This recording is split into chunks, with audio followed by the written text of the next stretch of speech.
Basically felt അത് may be അച്ഛൻ തന്നെ ഇട്ടതായിരിക്കും. Because I was thinking very കുറേ നാളായിട്ട് ഇത് തന്നെ ചിന്തിച്ചുകൊണ്ടിരിക്കുകയായിരുന്നു എങ്ങനെ അതിനെ ക്രാക്ക് ചെയ്യാമെന്നുള്ളത്. അമ്മ ഈ പോയിട്ട് വരുമ്പോൾ തോംസൻ്റെ വീഡിയോ കാസറ്റ്സ് കുറേ ഉണ്ടാവാറുണ്ട്. അങ്ങനെ കുറേ പടങ്ങൾ കണ്ടിട്ടുണ്ട്.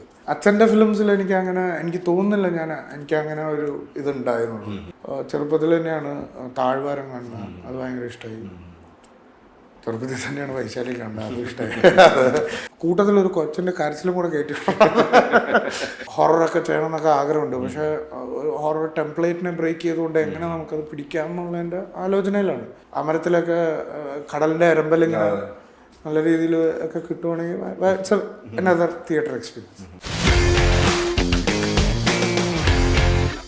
ഇപ്പോൾ അച്ഛൻ്റെ തന്നെ ഒരു സിനിമ റീമേക്ക് ചെയ്യാന്ന് പറഞ്ഞാൽ ഭയങ്കര ഒരു പ്രഷറും ഒരു എക്സ്പെക്ടേഷനും ഒക്കെ ഉണ്ടാവാൻ സാധ്യതയുള്ളത്, ഒരു പേടിയും ഉണ്ടാവാൻ സാധ്യതയുള്ളത്.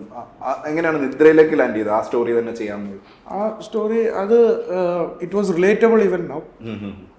ആ പ്രാന്തിൻ്റെ സാധനത്തിൽ നമുക്ക് ആ മെൻ്റൽ ഹെൽത്തും അങ്ങനെയൊക്കെ പിടിച്ചൊന്ന് പറയാമെന്നുള്ളതിൻ്റെ ഒരു സാധനം ഉണ്ടായിരുന്നു.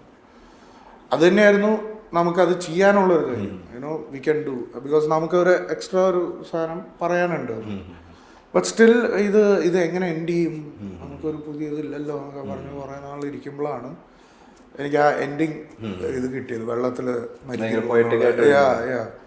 അപ്പോൾ ഐ ബേസിക്കലി ഫെൽറ്റ് അത് മേ ബി അച്ഛൻ തന്നെ ഇട്ടതായിരിക്കും. Because I was thinking very കുറേ നാളായിട്ട് ഇത് തന്നെ ചിന്തിച്ചുകൊണ്ടിരിക്കുകയായിരുന്നു എങ്ങനെ അതിനെ ക്രാക്ക് ചെയ്യാമെന്നുള്ള സാധനത്തിൽ. And suddenly this thing came out, ഒരു സ്പാർക്ക് പോലെ അങ്ങനെ പെട്ടെന്ന് അത് കിട്ടിയപ്പോൾ I was really happy. Because then we have something new.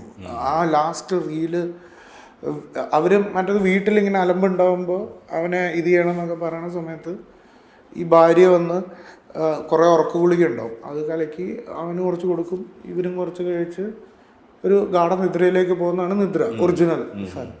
But here അവിടുന്ന് അങ്ങനെ കൊണ്ടുപോയി അതൊരു ആക്ച്വലി ഒരു ട്രിബ്യൂട്ടാണ് കേട്ടോ, അത് ഒറിജിനൽ.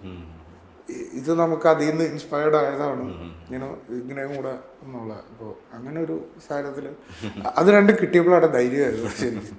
പിന്നെ അതേ നത്തിങ്. ഇപ്പോൾ ഗ്രോയിങ് അപ്പ് ഇയേഴ്സിൽ ഇപ്പോൾ അച്ഛനും അമ്മയും രണ്ടുപേരും വളരെ തിരക്കുള്ള ആർട്ടിസ്റ്റാണ്. ഒരാൾ ഡയറക്ടറും ഒരാൾ ആക്ടറും. ഇവരിൽ ആരാണ് കൂടുതൽ ഇൻഫ്ലുവൻസ് ഉണ്ടാക്കിയിട്ടുള്ളത് ആസ് എൻ ആർട്ടിസ്റ്റ്? ഇപ്പം ആക്ടിങ് സൈഡിൽ ലളിതാമ്മയുണ്ട്, ഡയറക്ഷൻ സൈഡിൽ ഭരതൻ സാറുണ്ട്. ഗ്രോയിങ് അപ്പ് ഇയേഴ്സിൽ ആരുടെ വർക്കാണ് കൂടുതൽ കണ്ടിരുന്നതും ഏറ്റവും കൂടുതൽ? ഇപ്പം ഭരതൻ സാറിൻ്റെ വർക്കൊക്കെ നമുക്ക് കൂടുതൽ ആക്സസിബിളും അല്ലെ മനസ്സിലാവുന്നതും ഒക്കെ അതിൻ്റെ ട്രൂ ഡെപ്ത് ഒക്കെ മനസ്സിലാവുന്നത് കുറച്ചുകൂടെ വളർന്നതിന് ശേഷമായിരിക്കുമല്ലോ. ചൈൽഡ്ഹുഡിൽ എങ്ങനെയായിരുന്നു സിനിമ വ്യൂയിങ് കൾച്ചർ? എങ്ങനെയായിരുന്നു സിനിമ വ്യൂയിങ് കൾച്ചർ? മറ്റേ കാസറ്റ് പ്ലെയർ ഉണ്ടായിരുന്നു, വീഡിയോ കാസറ്റ് പ്ലെയറും. അമ്മ ഈ പോയിട്ട് വരുമ്പോൾ തോംസൻ്റെ വീഡിയോ കാസറ്റ്സ് കുറേ ഉണ്ടാവാറുണ്ട്. അങ്ങനെ കുറേ പടങ്ങൾ കണ്ടിട്ടുണ്ട്. അപ്പോൾ അതിൽ അച്ഛൻ്റെ ഫിലിംസിനോട് ഒരു ചെറിയൊരു അച്ഛൻ ചെയ്ത ഫിലിംസ് എന്നുള്ളൊരു ഇതുണ്ടായിരുന്നു. But gradually as we start growing up എല്ലാം ഇതായി. ഇപ്പോൾ അമ്മയുടെ തന്നെ പടം പലതും കണ്ടിട്ടുണ്ട്, എൻജോയ് ചെയ്തിട്ടുണ്ട് അമ്മയുടെ ഹ്യൂമറൊക്കെ. ഇപ്പോൾ നാടോടിക്കാറ്റോ അല്ലെങ്കിൽ പട്ടണപ്രവേശം സാധനങ്ങളൊക്കെ ഇറ്റ് വാസ് അതിൽ അമ്മയുടെ പടമാണ് കൂടുതലും എനിക്ക് ഒരെണ്ണം.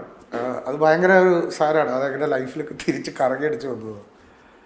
ചെറുപ്പത്തിൽ 6th or 7th ഒക്കെ പഠിക്കുമ്പോൾ കണ്ട് കായംകുളത്ത് തിയേറ്ററിൽ പോയി കണ്ട പടമായിരുന്നു സന്ദേശം. അപ്പോൾ എല്ലാവരും ചിരിക്കുന്നുണ്ട്, എനിക്ക് വലുതായിട്ട് കത്തുന്നുമില്ല, ഒന്നും മനസ്സിലാവുന്നില്ല ഇതെന്താണ് എന്നുള്ളൊരു ലൈനിൽ. But after I grew up and all that എന്തൊരു ക്ലാസിക്കാണ് അതെന്ന് മനസ്സിലാവുന്നത്. കുറച്ചും കൂടെ വളർന്നപ്പോൾ അതിനെ ഇൻസ്പയർഡ് ആയിട്ട് തന്നെ ഒരു പടം ചെയ്യാൻ പറ്റിയതുള്ളൂ. സോ അങ്ങനെ അച്ഛൻ്റെ ഫിലിംസിൽ എനിക്ക് തോന്നുന്നില്ല എനിക്കങ്ങനെ ഒരു ഇതുണ്ടായിരുന്നു. അപ്പോൾ ഞാൻ കുറച്ച് ഒരു 12 or 13 എങ്ങാണ്ടായപ്പോഴാണ് അച്ഛൻ്റെ ആദ്യത്തെ പടം ഞാൻ കാണുന്നത്, പ്രയാണം എന്ന് പറഞ്ഞിട്ട്. Even he was excited to see it after so many years. അതിൻ്റെ പ്രിൻ്റ് ഒരെണ്ണം കിട്ടിയിട്ടുണ്ട്, പറഞ്ഞു നമുക്ക് പോയി. അപ്പോൾ അന്നൊരു ഏതോ ഒരു തിയേറ്റർ പുള്ളി ഞാനും അച്ഛനും സിസ്റ്ററും അച്ഛൻ്റെ ഒരു ശിഷ്യൻ ശശിയേട്ടൻ എന്ന് പറഞ്ഞിട്ട് ഒരാളുണ്ടായി. വേറെ 2-3 പേരെ ഉണ്ടായിരുന്നുള്ളൂ. അത്ര ഒരു പ്രൈവറ്റ് സ്ക്രീനിങ് പോലെ വെറുതെ ഇത് കാണാൻ. എനിക്ക് അത് വന്ന് വർക്കായി. പക്ഷെ വലുതായിട്ട് എനിക്ക് അന്നും കത്തിയില്ല.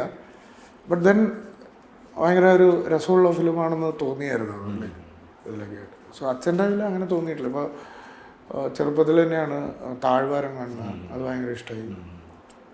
ചെറുപ്പത്തിൽ തന്നെയാണ് വൈശാലി കാണുന്നത്, അത് ഇഷ്ടമായി. അത് ഇൻട്രീഗിങ് സാധനം ഉണ്ടായിരുന്നു നമുക്ക്. സോ അങ്ങനെ അച്ഛൻ്റെ സൈഡിൽ, അമ്മയുടെ സൈഡിൽ ഓർത്ത് പറയാത്ത ഇതായിരുന്നു. എനിക്ക് ഒരു ഫിലിം കത്തിയതേ ഇല്ല എന്താണ്. അമ്മയെ ഡയറക്റ്റ് ചെയ്തത് എങ്ങനെയുണ്ടായിരുന്നു? അത് എന്തൊരു ആദ്യത്തെ സിനിമയിൽ തന്നെ അത് ചെയ്യാൻ പറ്റുള്ളൂ. അത് എങ്ങനെ ഒരു എക്സ്പീരിയൻസ് ആയിരുന്നു? അത് വളരെ നല്ലൊരു എക്സ്പീരിയൻസ് ആയിരുന്നു. വെരി ഒരു അപ്ലിഫ്റ്റിംഗ് എക്സ്പീരിയൻസ്. അവരൊരു സിംഗിൾ ടേക്ക് ആർട്ടിസ്റ്റ് ആണെന്നുള്ളത് എനിക്ക് അപ്പോഴാണ് മനസ്സിലായത്. ഏതോ ഒരു സമയത്ത് ഫസ്റ്റ് ഏതോ ഒരു ബ്ലണ്ടറാണ് എൻ്റെ തന്നെ മകൻ. I don't know that. എനിക്ക് അമ്മ റിഹേഴ്സലില്ലാതെ ഒരു സാധനം ചെയ്തു, ടേക്ക് പോലെ. അപ്പോൾ നമുക്കിത് എല്ലാ ആക്ടേഴ്സിലും ഒരു സാധനം ഉണ്ടല്ലോ, ഒരു ഗ്രാഫ് തരും, ഒരു സാധനമില്ല ചിലപ്പോൾ ചില ഏരിയ. അപ്പോൾ നമുക്കത് കറക്റ്റ് ചെയ്യാം. അവിടെ പോയി അങ്ങനെ ചെയ്യേണ്ട കാര്യമില്ല, നേരെ ഇങ്ങനെ വന്ന് എന്നുള്ളൊരു സാധനം. അപ്പോൾ അത് പറഞ്ഞപ്പോൾ ഇഷ്ടമില്ല. നീ എത്ര റിഹേഴ്സൽ വേണമെങ്കിലും എടുത്തോ, ഇതൊക്കെ കറക്റ്റ് ചെയ്ത് എത്ര വേണമെങ്കിലും എടുത്തോ, എന്നിട്ട് ടേക്ക് ഒരെണ്ണം എടുക്കുക. അല്ലാതെ ഇത് മൂഡ് പോകും, ഡയലോഗൊന്നും പറയാൻ പറ്റില്ല, 4-5 വെറുതെ എടുക്കുകയാണ് നീ. സോ ഡോണ്ട് ഡു ദാറ്റ് എന്നുള്ളൊരു സാധനം കിട്ടിയത്. ആൻഡ് അതൊരു എല്ലാ ആക്ടേഴ്സിൻ്റെ അടുത്തും I try and maintain that to give them that space. Even I as an actor പോകുമ്പോൾ ഒരു റിഹേഴ്സ് ചെയ്ത് അതിനെ പെർഫെക്റ്റ് ആക്കിയിട്ട് ഫുൾ എനർജിയിൽ ഡയലോഗും സാധനം പറയാൻ നോക്കും. ഇപ്പോൾ ഡയറക്റ്റ് ചെയ്ത ഓരോ പടവും വേറെ വേറെ ജോണേഴ്സിലാണ് ചെയ്തേക്കുന്നത്, കംപ്ലീറ്റ്ലി ഡിഫറെൻ്റ് ആണ്. എൻ്റെ പേഴ്സണൽ ഫേവറേറ്റ്സ് വർഗത്തിൽ ആശങ്കയും ചന്ദ്രൻ്റെ എവിടെയാണ്. ചന്ദ്രൻ്റെ എവിടെയുള്ള ആ പാട്ട് Vasantha Mallika, I think it's one of the greatest. മലയാളത്തിൽ ഈ അടുത്ത കാലത്ത് വന്നിട്ടുള്ള ഏറ്റവും ഗംഭീരമായിട്ടുള്ള ഒരു കോമ്പോസിഷൻ. അത് ഷൂട്ട് ചെയ്തേക്കുന്ന രീതി, അതിനൊക്കെ ലിപ്സിംഗ് ഉണ്ട്, എന്താ റിയലിസ്റ്റിക് സൈഡ് ഉണ്ട്, ഫാന്റസി ഉണ്ട്, ഹ്യൂമർ ഉണ്ട്, കള്ളത്തരമുണ്ട്. എല്ലാവരും കാണാൻ ഭയങ്കര ഭംഗിയായിട്ട് ഷൂട്ട് ചെയ്തിട്ടുണ്ട്. എങ്ങനെയായിരുന്നു ആ സോങ്ങിന്റെ ഒരു പ്രോസസ്സ്? എങ്ങനെയായിരുന്നു? ദിലീപേട്ടനെ നമ്മൾ കാണാത്ത രീതിയിൽ അവതരിപ്പിച്ചൊരു സിനിമയാണ് ചന്ദ്രൻ്റെ. ആ സിനിമയും ആ സോങ് എസ്പെഷ്യലി, അത് എങ്ങനെയായിരുന്നു അത് ഡിവൈസ്? സോങ് നമ്മൾ ആദ്യമേ സ്ക്രാച്ച് കിട്ടിയപ്പോൾ തന്നെ I was very happy. First scratch തന്നെയായിരുന്നു ഈ പാട്ടിൻ്റെ. സോ അങ്ങനെ ഒരു സാധനം ഉണ്ടായി. ആൻഡ് ആ സോങ്ങിനെ ബേസ് ചെയ്തൊരു രാഗം ഞങ്ങൾ ഓൾറെഡി ഞാനും പ്രശാന്തും സംസാരിച്ചിട്ടുണ്ടായിരുന്നു. അതിനെ ബേസ് ചെയ്തിട്ടുണ്ടാക്കിയ ഒരു സ്ക്രാച്ചാണ്, ഭയങ്കരമായിട്ട് വർക്കായി. പിന്നെ അത് നമ്മൾ സോങ് ആയിട്ട് എടുക്കുമ്പോൾ ഈ ഒരു ഫണ്ണി സാധനം വേണമെന്നുള്ളത് നമ്മുടെ ഒരു ഐഡിയ ഉണ്ടായിരുന്നു. ആൻഡ് ഈ പറഞ്ഞ മാതിരി ഓഫീസിൽ കാടുന്നതും ഹലു സാരൊക്കെ ആയിട്ട്.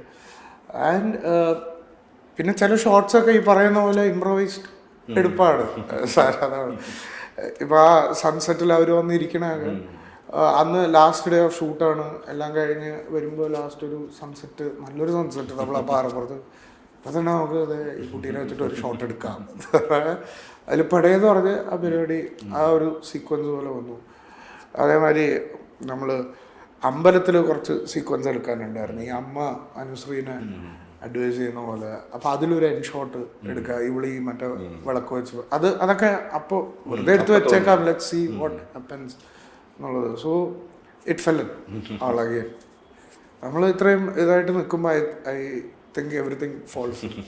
അതുപോലെ ദിലീപേട്ടനെ അങ്ങനെ പ്രസന്റ് ചെയ്യാന്നുള്ളത് പുള്ളി അന്ന് ചെയ്തുകൊണ്ടിരുന്ന ഒരു വേറൊരു കൈൻഡ് ഓഫ് സിനിമയാണ്.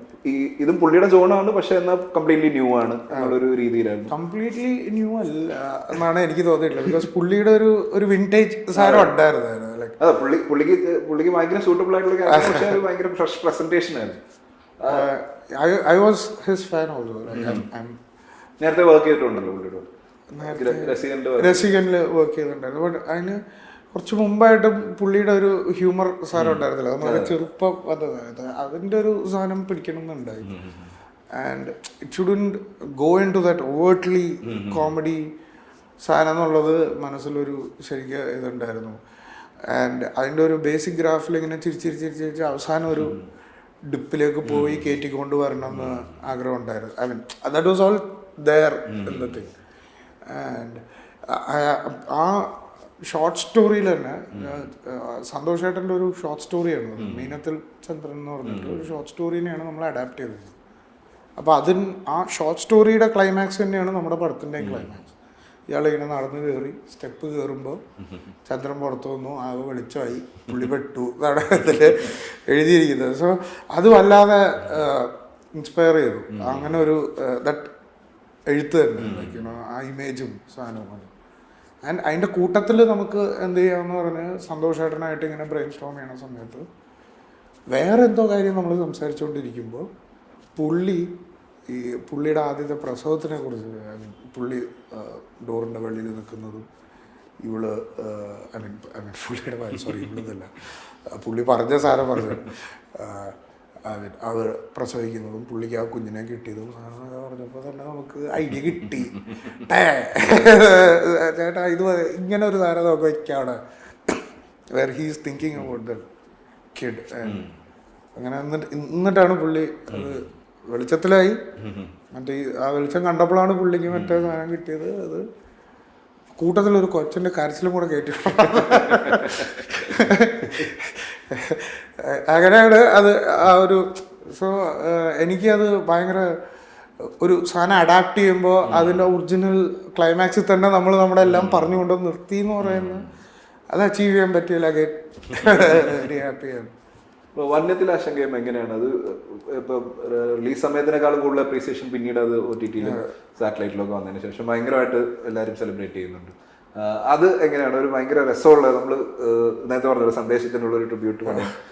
അത് എങ്ങനെയാണ് അതിലേക്ക് ലാൻഡ് ചെയ്യുന്നത്? അത് ആക്സിഡന്റ് കഴിഞ്ഞിങ്ങനെ ഇരിക്കണം ബെഡ് റിഡൻ ആയിട്ട് ആകെ ഡെസ്പ് അടിച്ച് ഇപ്പോൾ എന്താ ഇങ്ങനെ ആയതെന്നൊക്കെ പറഞ്ഞിരിക്കുമ്പോൾ എന്നെ കാണാമെന്നാണ് തൃശ്ശൂർ ഗോപാൽജി. എൻ്റെ ഒരു പഴയ സുഹൃത്താണ് പുള്ളി. നമ്മുടെ തൃശ്ശൂർ സ്കൂൾ ഓഫ് ഡ്രാമ മുതലുള്ള ലിങ്കാണ്. കുറേ സുഹൃത്തുക്കളുണ്ട് എനിക്ക് അവിടെ തൃശ്ശൂർ ബേസ്ഡ് ആയിട്ടുള്ള. അങ്ങനെ കാണാൻ വരികയും ഞങ്ങൾ സംസാരിക്കുകയും ഞങ്ങൾ പല ഐഡിയാസ് ഡിസ്കസ് ചെയ്യും. പുള്ളി ഒരു നാടക പ്രവർത്തനമാണ്, ഡയറക്ടറാണ്, സ്ക്രിപ്റ്റ് റൈറ്ററാണ്, ആക്ടറാണ്. സോ ആൻഡ് പുള്ളിനെ കുറിച്ച് പറഞ്ഞു വന്നപ്പോൾ ഒരു കാര്യം കൂടി പറയാം. ബ്രഹ്മയുഗത്തിൻ്റെ ക്യാരക്ടറിൻ്റെ അഡാപ്റ്റേഷൻ്റെ ഭാഗമായിട്ട് അല്ലെങ്കിൽ അത് പോർട്രേ ചെയ്യുന്നതിൻ്റെ കാര്യമായിട്ട് ഞാൻ ആ ക്യാരക്ടറിനെ കുറിച്ച് ഡിസ്കസ് ചെയ്തിട്ടുള്ളത് ഗോപാൽജി ആയിട്ടാണ്. അപ്പോൾ ബോഡി ലാംഗ്വേജിൻ്റെ സാധനങ്ങളും അയാളുടെ ഇതെന്നൊക്കെ പറഞ്ഞ് ഒരു ചെറിയൊരു ക്രാഷ് കോഴ്സ്, ഒരു വർക്ക്ഷോപ്പിനെക്കാട്ടിലും സംസാരം ബേസിക് ടു അണ്ടർസ്റ്റാൻഡ് മോർ എങ്ങനെയായിരിക്കും അയാളുടെ ആറ്റിറ്റ്യൂഡ് കൊണ്ടുവരാൻ. അപ്പം ഞങ്ങൾക്ക് അറിയാവുന്ന ഒരു കോമൺ ക്യാരക്ടർ ഉണ്ട്. എന്നുവെച്ചാൽ അവനെ പോലെ ആടോ നമ്മൾ പിടിക്കുക, ഏകദേശം അവൻ്റെ ഒരു സാധനം പിടിച്ചാൽ അവനത് ഇപ്പം ഓർമ്മയുണ്ടോ എന്നൊക്കെ പറഞ്ഞു. സോ ആകെ അപ്പോൾ പുള്ളി വന്ന് ഇതിൻ്റെ ഒരു ഐഡിയ പറഞ്ഞു എൻ്റെ അടുത്ത്. ഐഡിയ എന്ന് പറയണത് ഈ ഇങ്ങനെ ഒരു കള്ളന്മാർ ഇങ്ങനെ ഒരു ഹർത്താൽ ദിവസം ഒരു ഇതിൽ കയറി അവിടെ നിൽക്കുമ്പോൾ വേറൊരുത്തൻ കോമൺ ആയിട്ട് വന്ന് പെട്ടു. പോലീസുകാർ വന്നു. ഇതുവരെ അവിടെ ഉള്ളത് എനിക്കത് രസകരമായിട്ട് തോന്നി. നമുക്കത് അഡാപ്റ്റ് ചെയ്യാൻ വർക്ക് ചെയ്ത് തുടങ്ങാം. അങ്ങനെ ക്യാരക്ടർ ട്രേറ്റ്സും സാധനങ്ങളൊക്കെ വരുമ്പോൾ നമുക്കതൊരു സ്പൂഫ് സാധനം തന്നെ ഒരു ഐഡിയ പോലെ കൊടുക്കാൻ നൈസ്. ആൻഡ് കുറച്ച് പിടിവിട്ട കുറച്ച് കോമഡി കയറ്റാം നമുക്ക്. ഇത് തന്നെയാണല്ലോ basically I am talking about the political landscape. കള്ളന്മാരാണ് ഉള്ളതിൻ്റെ. അപ്പോൾ അതിനെ നമുക്ക് സട്ടയറായിട്ട് തന്നെ കൊടുക്കുക എന്നുള്ളതിൽ അതിൽ ഗോപാൽജിയുടെ കുറേ ഡയലോഗ്സും സാധനങ്ങളും പരിപാടിയും ഒക്കെ. ഇപ്പോൾ ഇവൻ്റെ ഒരു സാധനമുണ്ട് ഷെയ്ൻ ടോമിൻ്റെ, നമുക്ക് മറ്റേത് ഹൈസ്റ്റ് അടിക്കാം എന്ന് പറയുമ്പോൾ കോമൺ ഡൗട്ടായിട്ട് അവിടെ അതിന് CCTV ഒക്കെ ഉണ്ടാവില്ലേ, അത് മറയ്ക്കാനുള്ള കാര്യം നമുക്ക് യൂട്യൂബ് നോക്കി കണ്ടുപിടിക്കാം. അത്ര അതുപോലെ കുറേ ഉണ്ടല്ലോ അതിനകത്ത്. അച്ഛൻ്റെ വണ്ടി യമ എന്നൊക്കെ പറയണത്, ഈശോയെ മിഷിയായെ എൻ്റെ യമഹ എന്നൊക്കെ പറയണതൊക്കെ പുള്ളി കുറേ അങ്ങനത്തെ നർമ്മം ഉള്ളൊരു പാർട്ടി തന്നെയാണ്. അപ്പോൾ ഇറ്റ് വാസ് ജസ്റ്റ് അഗൈൻ ഭയങ്കര നല്ലൊരു കോമ്പിനേഷൻ ഓഫ് ആക്ടേഴ്സും ആയിരുന്നു. അതെ എവറിബഡി ഹാഡ് ദാറ്റ് ഒരു ഫൺ മൂഡും സാധനം. ചാക്കോച്ചനൊക്കെ ഈ just took it to the roof. അതുവരെ കാണാത്ത രീതി. ആൻഡ് പുള്ളിയൊക്കെ ആ സ്ലാങ്ങും ഒക്കെ പിടിച്ച് ഭയങ്കര രസമായിട്ട് അതെല്ലാം കൂടെ ഫണ്ണായിരുന്നു. ഞങ്ങൾക്കും ഭയങ്കര ഫണ്ണായിരുന്നു പരിപാടി ചെയ്യുമ്പോൾ തന്നെ. ഇപ്പോൾ ഡയറക്റ്റ് ചെയ്യാൻ സ്റ്റോറീസ് പിക്ക് ചെയ്യുന്ന ഇങ്ങനെ ഇപ്പോൾ അഡാപ്റ്റേഷൻസ് ചെയ്തിട്ടുണ്ട്, ഇതേപോലെ സ്ക്രാച്ചിൽ നിന്ന് ക്രിയേറ്റ് ചെയ്ത സ്റ്റോറീസ് ഉണ്ട്. എങ്ങനെയാണ് how do you pick your stories to direct? ഒരു ഒന്നിൽ ഇപ്പം നേരത്തെ ചെയ്തതിൽ നിന്ന് കംപ്ലീറ്റ്ലി ഡിഫറെൻ്റ് ആയിരിക്കണം, അങ്ങനെ ഒരു നിർബന്ധ ബുദ്ധിയോ അങ്ങനെ എന്തെങ്കിലും ഒക്കെ ഉണ്ടോ? എങ്ങനെയാണ്? അത്ര ഭയങ്കര നിർബന്ധ ബുദ്ധി ഇല്ലെങ്കിലും നമ്മൾ ചില സാധനം നോക്കുമ്പോൾ അത് നമ്മൾ മറ്റേതിലുണ്ടല്ലോ എന്ന് പറഞ്ഞിട്ട് അതൊന്ന് അങ്ങനെ അവോയ്ഡ് ചെയ്ത് പോകും. And different type of films ഒന്ന് ചെയ്ത് നോക്കണം എന്ന് നമുക്ക് ആഗ്രഹമുണ്ട്. ജോണർ സാധനങ്ങളിപ്പോൾ ഹൊററൊക്കെ ചെയ്യണം എന്നൊക്കെ ആഗ്രഹമുണ്ട്. പക്ഷേ ഒരു ഹൊറർ ടെംപ്ലേറ്റിനെ ബ്രേക്ക് ചെയ്തുകൊണ്ട് എങ്ങനെ നമുക്കത് പിടിക്കാം എന്നുള്ളതിൻ്റെ ആലോചനയിലാണ്. മേ ബി അതൊരു ലൈനോ ഒരു എവിടെയെങ്കിലും വായിക്കുന്ന ഒരു ലൈനോ അങ്ങനെ എന്തെങ്കിലും ആയിട്ടായിരിക്കും അത് കത്തുന്നത്. അതിപ്പോൾ working is always the reading and working. എഴുത്ത് എന്നുള്ളത് എങ്ങനെയുണ്ട് ഇതൊക്കെ അപ്പോൾ കുറച്ചുണ്ട് ഇങ്ങനെ അതിലേതെങ്കിലുമൊക്കെ ആയിട്ട് ഇങ്ങനെ പതുക്കെ ഇങ്ങനെ വരും. അപ്പോൾ അതിലുമൊക്കെ നമ്മൾ കുറച്ച് ഇൻട്രസ്റ്റിംഗ് ആയിട്ടുള്ള നമ്മളെ എക്സൈറ്റ് ചെയ്യിപ്പിക്കുന്ന ചില സ്റ്റോറി ലൈൻസും സാധനങ്ങളും ആണ്. എന്തായാലും ഒരു അന്ത്യമുള്ള ഒരു ഐഡിയ ആയിരിക്കും നമ്മൾ പിടിക്കുന്ന ഒരു then will add on to it. ഇപ്പം ഈ അടുത്ത് മണിച്ചിത്രത്താഴ് റിലീസ് ചെയ്തിരുന്നു. അപ്പോൾ ലളിതാമ്മയുടെ സീനിനൊക്കെ വന്നപ്പോൾ അതിഭയങ്കരമായിട്ടുള്ള ആ കഥ പറയുന്ന സീനിനൊക്കെ നമുക്ക് പറയുമ്പോൾ തന്നെ ഗൂസ്ബംസ് ആണ്. തിയേറ്ററിൽ ഭയങ്കര ഒരു എക്സ്പീരിയൻസ് ആയിരുന്നു. അതേപോലെ തന്നെ ഇപ്പോൾ ഭരതൻ സാറിൻ്റെ ഒരുപാട് സിനിമകൾ വളരെ സ്റ്റണ്ണിങ് ആയിട്ട് എടുത്തു വെച്ചിട്ടുള്ള സിനിമകളുണ്ട്. ഇപ്പോൾ അതൊന്ന് റീമാസ്റ്റർ ചെയ്ത് റിലീസ് ചെയ്യുകയാണെങ്കിൽ വാട്ട് വുഡ് ബി യുവർ പിക്ക്? ഏതായിരിക്കണം തിയേറ്ററിൽ കാണണം എന്നുള്ളൊരു ആഗ്രഹം? പ്രിന്റ് അവൈലബിലിറ്റി ഒന്നും അങ്ങനെയൊന്നും നോക്കണ്ട, ഏതായിരിക്കും ഒരു വിഷ് ലിസ്റ്റ് പോലെ ഉണ്ടാവേണ്ട ഒരു? അച്ഛൻ്റെ ക്ലാസിക്സായ വൈശാലി, അമരം, താഴ്വാരം കുറേ ഉണ്ട്. പുള്ളിയുടേതായിട്ടുള്ള കാര്യങ്ങളൊക്കെ പുള്ളി കുറച്ച് ബിഗ് സ്കെയിലൊക്കെ അന്ന് ട്രൈ ചെയ്തിട്ടുള്ളതാണ് ചിലതൊക്കെ.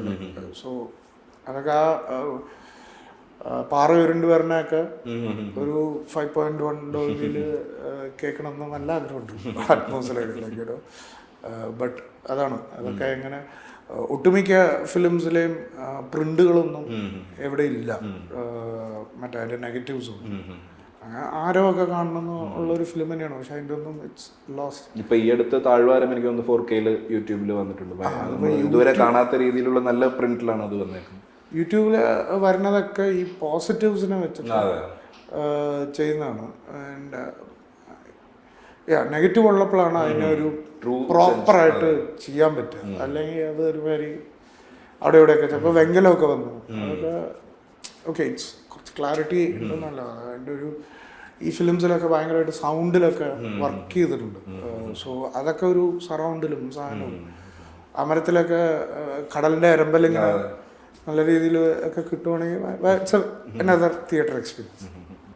ഇനി അങ്ങോട്ടുള്ള ആക്ടിങ് ഇപ്പോൾ ഈ ഒരു ഫേസിൽ വന്നപ്പോൾ ഇപ്പോൾ ഇനി എന്തൊക്കെയാണ് ഇപ്പം വന്നിരിക്കുന്ന മാറ്റങ്ങൾ? ഇപ്പോൾ പ്രമയോഗവും സൂക്ഷ്മദർശിനിയും ഇത്ര അപ്രീസിയേഷനൊക്കെ കിട്ടി, ആക്ടർ എന്നുള്ള രീതിയിൽ ഒരു നെക്സ്റ്റ് ഫേസിലാണ് ഇപ്പോൾ പോയിക്കൊണ്ടിരിക്കുന്നത്. ഇനി ഒരു റോൾ അപ്രോച്ച് ചെയ്യുമ്പോൾ അല്ലെങ്കിൽ റോൾ സെലക്ട് ചെയ്യുമ്പോൾ ഉണ്ടാകുന്ന മാറ്റങ്ങൾ എന്താണ്? What is your priority now?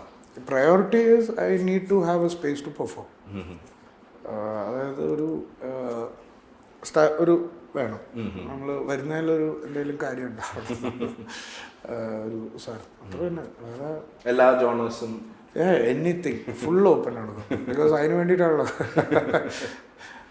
Anything will do anything. But ഈ പറഞ്ഞ പോലെ എന്തെങ്കിലും ഒരു ഇമ്പോർട്ടൻസ് ഉണ്ടാവണം ക്യാരക്ടറിന്. ഏതാണ് ഇനി അടുത്ത് വരാൻ പോകുന്നത്? സുമതി വളം എന്ന് പറഞ്ഞൊരു പടം തുടങ്ങാനിരിക്കുന്നു. അടുത്ത് വരാനിരിക്കുന്നത് ബസൂക്ക ഉണ്ട്, ആഭ്യന്തര കുറ്റവാളി എന്ന് പറഞ്ഞ ആസിഫ് അലി സേതുനാഥ് എന്ന് പറയുന്ന ഒരു ഡയറക്ടർ, പറന്ന് എല്ലാം എന്ന് പറയുന്ന ഒരു ഉണ്ണിലാലു മെയിൻ ലീഡിൽ വരുന്ന ഒരു film, new Guy as the Vishnu Varma